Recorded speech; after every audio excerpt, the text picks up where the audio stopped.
नमस्कार, ABC channel में आपका स्वागत है। मैं हूं सचिन श्रीवास्तव और आप मेरे साथ देखेंगे आजमगढ़ से जुड़ी खबरें। खबर के प्रायोजक हैं दुनिया का मशहूर रेस्टोरेंट मोती महल, अब आपके शहर आजमगढ़ में। सेंट्रल बैंक के नीचे पुरानी सब्जी मंडी आजमगढ़। रामेश्वर प्रसाद ज्वेलर्स, प्रथम तल, जालांस मेगा शॉपिंग मॉल आजमगढ़ और वुडन टच भवरनाथ आजमगढ़। आजमगढ़ के महनाजपुर थाना में सनसनीखेज मामला सामने आया है। दुष्कर्म का मामला नहीं दर्ज करने और डांट कर भगाने में क्षुब्ध होकर पीड़िता ने थाने से बाहर आकर जहर का सेवन कर अपनी जान दे दी। इसके बाद हंगामा हो गया। मौके पर एसपी समेत अन्य अधिकारीगण डैमेज कंट्रोल में लगे रहे। लापरवाही की दोषी दरोगा को फिलहाल निलंबित कर दिया गया है। बताया जा रहा है कि महनाजपुर थाना के गनीपुर डगरहा गांव में स्कूल के संचालक अनिल सिंह समेत 2 पर 52 वर्षीय महिला संग घर पर 4 दिन पूर्व पीड़िता के घर के बाहर ही दुष्कर्म का आरोप है। महिला अपने साथ हुए दुष्कर्म की घटना का एफआईआर दर्ज कराने के लिए लगातार थाने का चक्कर लगा रही थी, लेकिन पुलिस उसको कोई तवज्जो नहीं दे रही थी। इसके अलावा आरोप है कि थाने के दरोगा चुन्ना सिंह व एक अन्य दरोगा ने उसको डांट कर भगा दिया। उच्च अधिकारियों से शिकायत के बाद कल रपट लिखी, लेकिन मेडिकल को नहीं भेजा गया। और ये 5 तारीख की घटना है। 12:30 बजे रात में 2 अज्ञात आए और उसमें एक अनिल सिंह था, एक का चेहरा नहीं देख पाया और ये बेहोश पड़ी थी। मैंने बाहर जब उठा तो उसको हम उठा के ले आए। फिर ठीक ठाक करके फिर हम 112 पुलिस को फ़ोन किया, वो आई। फिर महनाजपुर थाना से विनोद कुमार नायब दरोगा है, वो आए। ना चूना से। फिर उसके बाद सवेरे 6 तारीख को एफआईआर दर्ज एप्लीकेशन दिया, वहाँ पर एफआईआर दर्ज ना हुआ। फिर 10 बजे हम दोनों पति पत्नी वहाँ पहुँचे। 4 घंटा बैठाया विनोद कुमार नायब दरोगा। वो बोला समझौता कर लो। वो बोले नहीं, आप अनिल सिंह को 2 घंटा अरेस्ट करिए, हम समझौता कर लेंगे। लेकिन वो आज तक लोग गिरफ्तार नहीं किए। फिर आज सवेरे 10 बजे वहाँ से चलिए घर से स्कूटी लेकर के, अब थाना के सामने आए और साथ जहर खा लिया। क्या लगता है कितनी लापरवाही है पुलिस की? एक सरासर लापरवाही है। आज नहीं इंसाफ मिलने से वो आज मेरी पत्नी चली गई, खत्म हो गई। समझौता किस तरीके करा रहे थे? क्या समझौता? अब उधर से जो लेना देना हुआ है बोले समझौता कर लो, जबरदस्ती कर रहे थे। तब वो बोली कि आप 2 घंटा इसको खड़ा कर दीजिए ना थाने में, हम कर लेते हैं। ऐसा लोग नहीं किया। मामले में एसपी सुधीर कुमार सिंह का कहना है कि एसआई चुन्ना सिंह को निलंबित कर दिया गया है। महिला ने थाने में आत्महत्या नहीं की, बल्कि वो घर से स्कूटी से जहर खाकर चली थी और थाने के गेट के पास उसकी मौत हुई। कुल मिलाकर घटना जो भी हो, लेकिन पुलिस के कार्यकलाप पर सवालिया निशान तो खड़ा हो गया है। मामले में जांच पड़ताल जारी है। अंदर जहर नहीं खाई है। मेरे अभी उसके परिजनों से भी बात हुई है, उनके हस्बैंड से भी बात हुई है। ये लेडी जो थी, उन्होंने इन लेडी की उम्र जैसा कि बताया गया है और इनके द्वारा इनके जो गांव के ही हैं अनिल सिंह पर आरोप लगाए गए हैं। उनकी उम्र भी लगभग 55 साल है। उन पर आरोप लगाया गया था कि इनके द्वारा उनके साथ दुष्कर्म किया गया। इस समय तहरीर भी थाने पे दी गई थी। आज ये और पुलिस इसकी जांच पड़ताल करने के लिए मौके पर भी गई थी। इस संबंध में आज ये घर से स्कूटी लेकर अकेली निकली और थाने के गेट पर आकर जब ये गिर गई तो थाने द्वारा देखा गया तो इन्हें तत्काल हॉस्पिटल पहुंचाया गया। वहां पर पाया गया कि इनके द्वारा जहर खाया गया। उन्हें सदर हॉस्पिटल लाया जहां उनकी डेथ हो गई। इस संबंध में जो दुष्कर्म है उसका मुकदमा पंजीकृत है और बाकी इसमें अग्रिम आवश्यक कार्रवाई की जा रही है। गिरफ्तार अभी नहीं, अभी अभियुक्त फरार है। अभियुक्त गिरफ्तार नहीं हुआ और जल्दी उसे गिरफ्तार किया जाएगा। आजमगढ़ में बेलगांव बदमाशों ने शनिवार सुबह एक बार फिर सनसनीखेज वारदात को अंजाम दिया है। मेहनगर थाना क्षेत्र के जियासर गांव के पास सरेराह बाइक सवार बदमाशों ने एक युवक को गोली मार दी। घटना की जानकारी होते ही क्षेत्र में हड़कंप मच गया। सूचना पर पहुंची पुलिस ने घायल को तत्काल इलाज के लिए अस्पताल भेजा। कटाई गांव निवासी 35 वर्षीय हरीन पासवान शनिवार सुबह बचवल स्थित बहन के घर से अपने गाँव लौट रहा था। अभी वह सिंहपुर मेहनगर मार्ग पर पहुंचा ही था कि जियासर गांव के पास बाइक सवार बदमाशों ने उसे रोका और गोली मार दी। इसके बाद बदमाश उसके पास से 1 लाख रुपए नगद मोबाइल छीनकर मौके से फरार हो गए। राहगीरों की सूचना पर मेहनगर थाना पुलिस मौके पर पहुंची और उसे तत्काल सीएचसी मेहनगर भेजा, जहां डॉक्टरों ने हालत गंभीर देख उसे जिला अस्पताल रेफर कर दिया। पुलिस मौके की जांच पड़ताल कर रही है। पुलिस अधीक्षक सुधीर कुमार सिंह का कहना है कि घायल उपचार के लिए वाराणसी भेजा गया है। हालत स्थिर है। बताया गया कि आपसी रंजिश में युवक को गोली मारी गई, लूट नहीं हुई है। लूट नहीं है, वो दो व्यक्तियों ने एक व्यक्ति की जो कि अपने बहन के यहाँ आया हुआ था उसके गोली मारी है, पेट में उसके गोली लगी है और मजरूब ठीक है, उसे बनारस भेजा गया है हॉस्पिटल में इलाज के लिए और मजरूब बोल रहा है ठीक है, मजरूब की हालत फ़िलहाल स्थिर है और उसका इलाज शुरू हो गया है। ये लूट की घटना नहीं है और ये जिसने भी कहा है लूट की घटना नहीं है और इस संबंध में कहना चाहूँगा कि ये प्योरली कुछ आपसी मामला है जिसमें उसे गोली मारी गई। आजमगढ़ में 2 दिन से लापता 4 वर्षीय अबोध बालक का शव निवस्त्र हालत में धान के खेत में मिलने से सनसनी मच गई। उसकी गला दबाकर निर्मम हत्या की आशंका है। पुलिस शव को कब्जे में लेकर पोस्टमार्टम के लिए भेजी है, जिससे मौत का असली कारण पता चल सकेगा। पुलिस की लापरवाही का आरोप है कि 2 दिन से लापता बच्चे को खोजने का कोई प्रयास नहीं किया। 2 दिन लापता बच्चे का चप्पल गाँव की दूसरी दिशा में मिला, जबकि शव दूसरी दिशा में पवई थाना क्षेत्र के ग्राम सैदुल्लापुर पोस्ट कोहड़ा में घटना हुई। घटना से करीब आधा किलोमीटर दूर खेत में लाश मिली। 7 अक्टूबर सुबह 6 बजे 4 वर्षीय मोहम्मद अकदस घर से 200 मीटर दूरी पर खेल रहा था। जब शाम हो गई तब भी घर वापस नहीं आया। परिजन ढूंढना शुरू किए, जब नहीं मिला घर में कोहराम मच गया और गुमशुदगी की तहरीर रात में 8 बजे पवई थाना क्षेत्र प्रभारी को दी गई। थानाध्यक्ष अपने दलबल के साथ छानबीन शुरू किए, लेकिन कोई सुराग नहीं मिला। आज 9 अक्टूबर को घर से आधा मील दूर एक रोड के किनारे धान के खेत में मृतक की लाश मिली। लाश की सूचना पाते ही परिजनों का रो रो कर बुरा हाल था। मृतक के पिता मोहम्मद गुलाम गौस का घर ग्राम गुलरा थाना खुटहन जिला जौनपुर के हैं। पिता पुत्र दोनों की ननिहाल सैदुल्लापुर ने थी।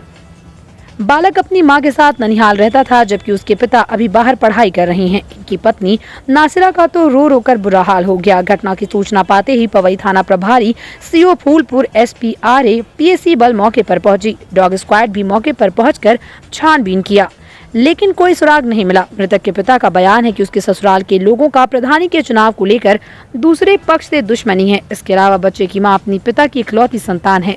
बच्चा भी इकलौता था। पारिवारिक भूमि का भी मामला हो सकता है।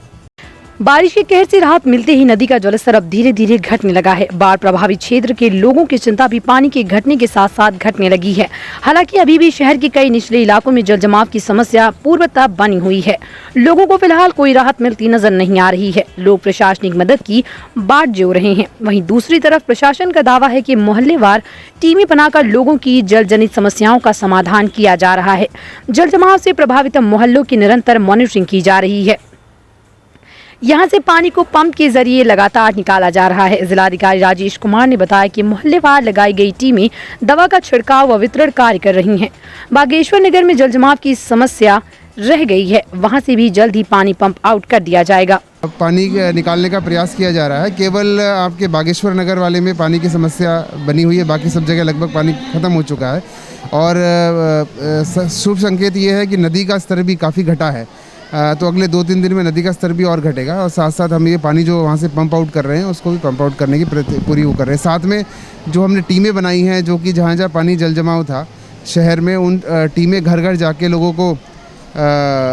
लोगों से फीडबैक भी ले रही हैं और साथ में जो दवाइयाँ साथ में होनी चाहिए, चाहे छिड़काव की दवाई हो, चाहे क्लोरेशन टैबलेट हो, और स्वास्थ्य के बारे में जानकारी ले रही हैं, जिससे कि कोई समस्या किसी परिवार को या किसी विशेष उस मोहल्ले में हो ना पाए, उसमें पूरा ध्यान रखा हुआ है। पानी निकलने के बाद आगे अगर कोई बीमारी आई तो तैयारी पूरी तैयारी है। तभी मैं बता रहा हूँ कि टीमें बनाई गई हैं, हर मोहल्ले के लिए, घर घर के लिए टीमें बनाई गई हैं, जिसमें स्वास्थ्य विभाग से लेकर राजस्व से लेकर बाकी और विभाग भी हैं, जो घर घर जाके सबका हाल रोजाना ले रही हैं और साथ में जो भी दवाइयाँ हमें जरूरत पड़ रही है उनको साथ साथ वितरित कर रही हैं। कश्मीर घाटी में गत 5 दिनों में 7 हिंदुओं की चुन चुनकर पाकिस्तान समर्थित आतंकवादियों द्वारा की गई नृशंस हत्याओं से पूरे देश का हिंदू समाज आहत हुआ है। कश्मीर घाटी में हिंदुओं का पुनर्वास रोकने और भयाक्रांत कर पलायन के लिए मजबूर करने की नीयत से आतंकवादियों द्वारा इस प्रकार का घृणित कार्य किया जा रहा है। बजरंग दल इस घटना पर गहरी चिंता व्यक्त करते हुए केंद्र सरकार से मांग करता है कि पाकिस्तान समर्थित इस्लामिक आतंकवाद पर नकेल कसते हुए इस मानवता विरोधी अराजक तत्वों को ईंट का जवाब पत्थर से दिया जाए तथा कश्मीर घाटी में हिंदुओं का पुनर्वास व उनके स्वच्छंद विचरण की व्यवस्था सुनिश्चित की जाए। हिंदू समाज के पुनर्वास के बिना भी घाटी में आतंकवाद पर लगाम लगाना मुश्किल है। कट्टर इस्लामिक आतंकियों द्वारा धर्म पूछकर हिंदुओं की चुन चुन कर हो रही लगातार नृशंस हत्याओं से आहत बजरंग दल के कार्यकर्ताओं ने शनिवार को संपूर्ण देश में प्रदर्शन कर पाकिस्तान समर्थित इस्लामिक आतंकवाद का पुतला दहन किया। बजरंग दल कार्यकर्ताओं ने आजमगढ़ में जिला मुख्यालय स्थित कलेक्ट्रेट चौराहे पर पाकिस्तान समर्थित आतंकवाद का पुतला फूंका। इस दौरान वक्ताओं का कहना था कि भारत की पावन धरा को रक्त रंजित करने वाले व देश को विभाजित करने की मानसिकता रखने वालों को चिन्हित कर कड़ी कार्रवाई करने के लिए हमारी सेना को खुली छूट दी जाएगी। भारत की एकता व अखंडता के लिए संपूर्ण देश कृत संकल्पित है। कश्मीरी हिंदुओं के साथ पूरे देश का हिंदू समाज खड़ा है। जिहादी आतंकवाद का मुंह तोड़ जवाब देना हम अच्छी तरह से जानते हैं। बजरंग दल का एक एक कार्यकर्ता इसके लिए तत्पर है। आतंकवाद का राजनीतिक हथियार के रूप में प्रयोग करने वाले आतंकी पाकिस्तान पर नकेल कसने हेतु विश्व समुदाय को भी आगे आना होगा। बलिदानी हिंदू सिखों के परिजनों के प्रति गहरी संवेदना व्यक्त करते हुए बजरंग दल का प्रत्येक युवक व संपूर्ण हिंदू समाज पीड़ित परिवारों के साथ खड़ा है। उनका बलिदान व्यर्थ नहीं किया जाएगा। भारत जहरीले सांपों का सिर कुचलना अच्छी तरह से जानता है। भारत में पाकिस्तान समर्थित इस्लामिक आतंकवाद को समूल नष्ट करते हुए कश्मीरी घाटी में हिंदुओं का पुनर्वास सुनिश्चित किया जाए। आज हम लोग यहाँ पे पूरे बजरंग दल के कार्यकर्ता पदाधिकारी सभी लोग एकत्रित हुए थे। पाकिस्तान का पुतला जलाया गया है क्योंकि पाकिस्तान के द्वारा जो वहाँ के आतंकी है उनके द्वारा हमारे कश्मीर के घाटियों में जो हमारे हिंदू भाई हैं उनकी निर्दोष हिंदू भाइयों की हत्याएं की जा रही है। विगत 7 दिनों में एक हफ्तों के अंदर में लगभग 8-10 ऐसे हत्याएं इन्होंने किया है जो पाकिस्तान के आतंकियों द्वारा, और पूरा सहयोग पाकिस्तान का उनमें होता है कि यहाँ के हिंदुओं को प्रताड़ित किया जाए, मारा जाए। और जिसके विरोध में आज यहाँ पे पूरा बजरंग दल एकत्रित हुआ है और आजमगढ़ पूरा बजरंग दल पाकिस्तान का पुतला फूंका है। और माननीय राष्ट्रपति जी से हम लोग की ये मांग है कि हमारे सेना को पूरी खुली छूट दी जाए और वो सेना हमारी वहाँ पर पहुँचकर उनके सीने में इतनी गोली उतारे कि पूरा इस तरीके का कार्य करने से पहले पूरा पाकिस्तान कांपे। रमा चैरिटेबल ट्रस्ट द्वारा गर्भवती महिलाओं के स्वास्थ्य परीक्षण हेतु निःशुल्क कैंप का आयोजन नगर के नरौली स्थित रमा मल्टी स्पेशलिटी हॉस्पिटल एवं ट्रॉमा सेंटर में किया गया। ये शिविर सुबह 11 बजे से 4 बजे तक चला, जिसमें 76 महिलाओं को निःशुल्क चिकित्सीय परामर्श व दवा वितरित की गई। रमा मल्टी स्पेशलिटी हॉस्पिटल एवं ट्रॉमा सेंटर की स्त्री एवं प्रसूति रोग विशेषज्ञ एमडी डॉक्टर खुशबू सिंह ने कहा कि वर्तमान में मौसम तेजी से बदल रहा है। ऐसे में गर्भवती महिलाएं अपने स्वास्थ्य के प्रति सतर्कता के साथ एहतियात बरतें। रमा परिवार सभी को स्वास्थ्य सेवा मुहैया कराने के लिए प्रतिबद्ध है। उन्होंने अन्य महिलाओं से अपील की कि निःशुल्क स्वास्थ्य परीक्षण का लाभ उठाएं ताकि जच्चा बच्चा दोनों का स्वास्थ्य सुरक्षित रहे। रमा चैरिटेबल ट्रस्ट के प्रबंधक डॉक्टर अमित सिंह ने कहा कि हमारा उद्देश्य पूर्वांचल के लोगों तक बेहतर स्वास्थ्य सेवाएं उपलब्ध कराना है। लंबे समय से प्रत्येक माह के 9 तिथि में निःशुल्क चिकित्सा शिविर का आयोजन किया जा रहा है, जिससे हजारों लोग अब तक लाभान्वित हो चुके हैं। इसके अलावा हॉस्पिटल के व्यवस्थापक अविनाश सिंह ने बताया कि हर महीने की 9 तारीख को सुबह 11 बजे से 4 बजे तक सेवाओं का लाभ उठा सकते हैं। श्री सिंह ने बताया कि रमा हॉस्पिटल आगामी दिनों में हाईटेक स्तर की सुविधाओं का बढ़ाकर स्वास्थ्य के क्षेत्र में बड़ा मुकाम हासिल करेगा। Rama multi specialty and trauma centre हर माह के 9 तारीख को ये फ्री कैंप का आयोजन करता है, जिसमें कि हम ऐसे ज़रूरतमंद महिलाएं जो कि पैसे कमी से अपना प्रॉपर चेकअप नहीं करा पाती हैं, उनके लिए कैंप का आयोजन किया जाता है ताकि वो अपना प्रॉपर चेकअप करा ले और साथ में जो भी कॉम्प्लिकेशन है या जो भी चीज़ें उनको एडवाइस कर पाए ताकि उनका स्वास्थ्य बेहतर रहे।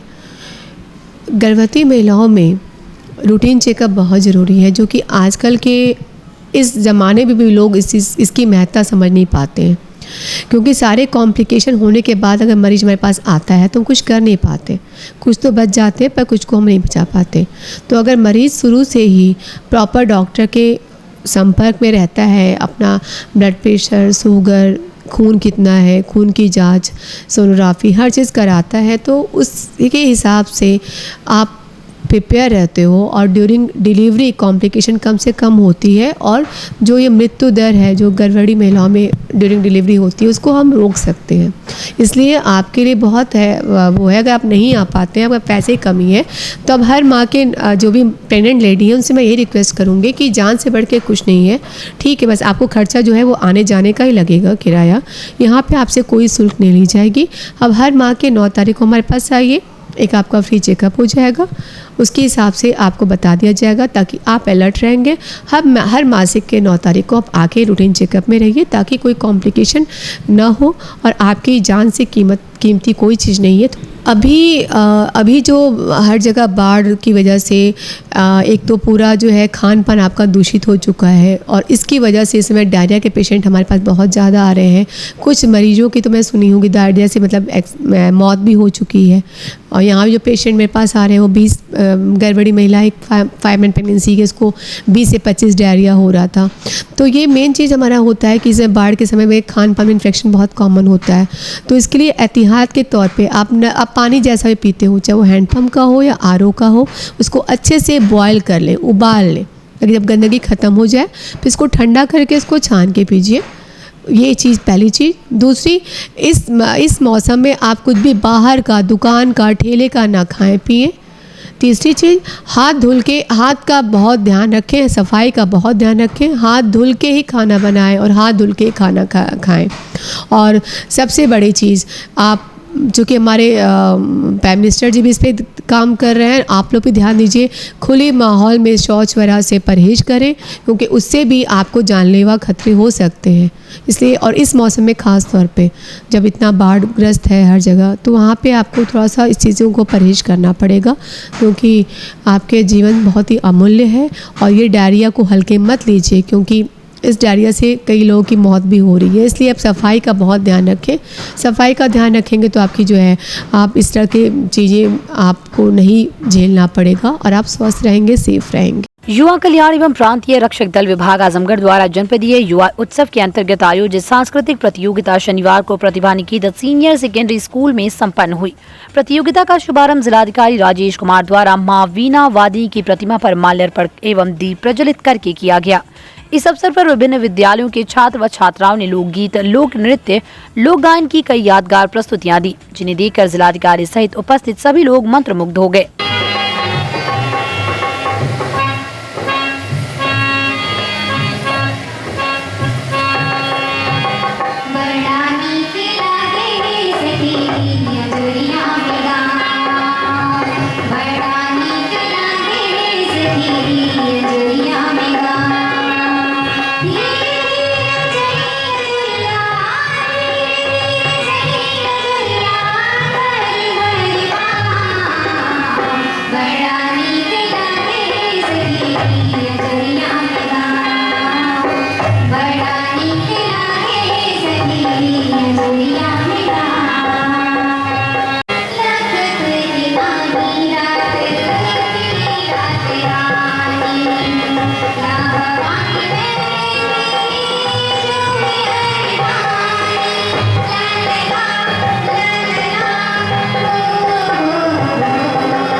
जिलाधिकारी ने अपने संबोधन में कहा कि जनपद में प्रतिभा की कमी नहीं है, उन्हें उचित प्रशिक्षण और संसाधन उपलब्ध कराए जाने के लिए युवा कल्याण विभाग जो प्रयास कर रहा है वो सराहनीय है। ग्रामीण अंचल के कलाकारों की लुप्त कलाओं को आगे बढ़ाने के लिए युवा कल्याण विभाग एक मंच प्रदान कर रहा है, ये सराहनीय प्रयास है। उन्होंने आगे कहा कि सांस्कृतिक प्रतियोगिता के माध्यम से कलाकार मंडल राज्य और राष्ट्रीय स्तरीय पर अपना स्थान प्राप्त कर अपने जनपद का नाम रोशन करें, यही मेरी शुभकामना है। युवा कल्याण एवं प्रांतीय रक्षा दल विभाग द्वारा सांस्कृतिक कार्यक्रम कराया गया है, जिसमें कि जनपद स्तरीय प्रतियोगिता आज हो रही है। प्रबंधक को भी धन्यवाद देना चाहूँगा कि आप हर साल हम यहाँ पे अपने परिसर में सहयोग करते हैं इस कार्यक्रम को कराने के लिए। ये कार्यक्रम में उद्देश्य क्या रहता है? देखिए, जो हमारी प्रतिभाएं हैं, जो हमारे लोक कलाएं हैं, जो धीरे धीरे विलुप्त होने की उसमें आ रही हैं, तो ये कार्यक्रम उसको जीवित भी रखते हैं। और साथ में जो हमारी ग्रामीण प्रतिभाएं हैं जिनको कि मंच नहीं मिलता, इसके कारण मंच मिलता है और प्रदेश स्तर पर अपना प्रतिभा वो दिखा भी सकते हैं और एक स्टेज पा सकते हैं जिससे कि फ्यूचर में कुछ अच्छा कर सकें। प्रतियोगिता का परिणाम के अंतर्गत लोक नृत्य में रवि श्रीवास्तव, ब्रिजेश यादव, प्रार्थना श्रीवास्तव, रुचि श्रीवास्तव, रागिनी पांडे, रिया गौड़, काजल प्रजापति, रमझिम अनुष्का आदि Pratibha Niketan senior secondary school प्रथम, रिया तिवारी, खुशी राय, हर्षिता यादव, शिप्रा मधेशिया, सोनाक्षी, प्रेरणा गुप्ता, श्वेता सोनकर आदि इंटरनेशनल स्कूल एलवेल द्वितीय, उमेश कनौजिया, आलोक, राकेश, बुद्धिप्रिय, गौतम, उमाशंकर, आशीष, राहुल, आदर्श गौड़, विकास कुमार आदि विकास खंड लालगंज तृतीय, लोकगीत में विजय प्राप्त तिवारी, बादल भूषण मिश्रा, विपुल पांडे, सूर्यभान आदि विकास खंड पलहनी प्रथम, सौरभ सम्राट, ब्रिजेश कुमार, रविनंदन कुमार, सतीश कुमार, रविकांत आदि विकास खंड अजमतगढ़ द्वितीय, बच्चा अंजुम, गुलाम अली, अबू शहमा, मुस्तकीम अहमद आदि विकास खंड बिलरियागंज तृतीय, तबला वादन से सूरज मिश्रा प्रथम, पुष्कर मिश्रा द्वितीय, शास्त्रीय गायन में अंबर मिश्रा प्रथम, विक्की मिश्रा द्वितीय, अवनीश मिश्र ने तृतीय स्थान प्राप्त किया। राष्ट्रीय ग्रामीण स्वास्थ्य मिशन के तहत जिले में 160 ANM पदों पर दावेदारों में कड़ी टक्कर है। एक सीट पर 23 अभ्यर्थियों के बीच मुकाबला है। ग्रामीण स्वास्थ्य सेवाओं की रीढ़ कही जाने वाली ANM के 160 पद रिक्त चल रहे हैं। उन पदों में संविदा की नियुक्ति के लिए पिछले दिनों आवेदन मांगा गया था। 160 पदों के लिए 3680 अभ्यर्थियों ने आवेदन किया। रिक्त पदों पर ANM की भर्ती को लेकर चल रही प्रक्रिया के तहत शनिवार को भी आवेदकों के अभिलेखों का सत्यापन कार्य जारी है। अभिलेख सत्यापन कराने आई महिलाओं को फर्श पर बैठकर इंतजार करना पड़ा।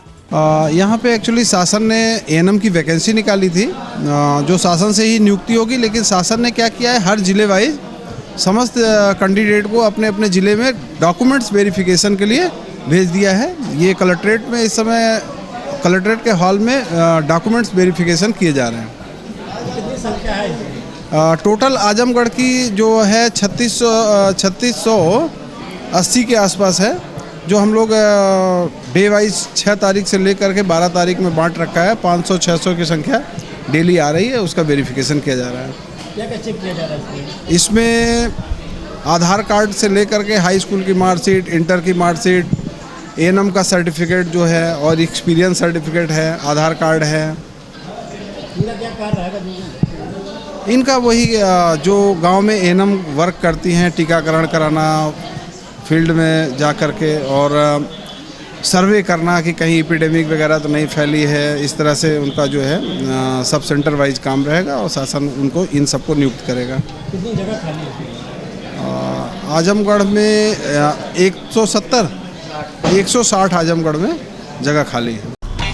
दुनिया का नामचीन मोती महल रेस्टोरेंट अब आपके शहर आजमगढ़ में USA, लंदन, बहरीन, UAE सहित देश विदेश में 100 outlet veg, non veg, Indian, Chinese और थाईलैंड के लजीज व्यंजन के साथ ही मोती महल की मशहूर तंदूरी चिकन उपलब्ध। वैलिड पार्किंग की विशेष व्यवस्था। आपको वेज है पसंद या आप नॉनवेज के शौकीन हैं, दोनों जरूरतों को पूरा करेगा Moti Mahal restaurant. Central bank के नीचे चौक रोड, पुरानी सब्जी मंडी, आजमगढ़। जनपद के 80 वर्ष पुराने रघुनंदन प्रसाद रामेश्वर प्रसाद ज्वेलर्स, आसिफगंज, पुरानी कोतवाली, आजमगढ़ की नई ब्रांच रामेश्वर प्रसाद ज्वेलर्स, प्रथम तल जालांस mega shopping mall, Sidhari, Azamgarh. हमारे यहाँ सोने, चांदी, एवं हीरे की पूर्णतः हॉलमार्क ज्वेलरी 100% वापसी पर उपलब्ध। आसान किश्तों पर हॉलमार्क ज्वेलरी उचित मूल्य पर प्राप्त करें। ज्वेलरी की शुद्धता मापने के लिए फ्री कैरोमीटर की व्यवस्था। शादी विवाह की करनी हो तैयारी या त्योहारों की हो खरीदारी, आपके भरोसे पर हमेशा खरा उतरेगा रामेश्वर प्रसाद ज्वेलर्स। प्रथम तल जालांस mega shopping mall, Sidhari, Azamgarh. Wooden touch Bhanwarnath Azamgarh, a complete hardware store. हमारे यहाँ branded plywood, flush door, designer door, PVC door, formica, fancy hardware, kitchen की चिमनी एवं मॉड्यूलर किचन की एक्सक्लूसिव रेंज उपलब्ध। अपने आशियाने में लगाइए 4 चांद, पहुंचिए वुडन टच भंवरनाथ आजमगढ़।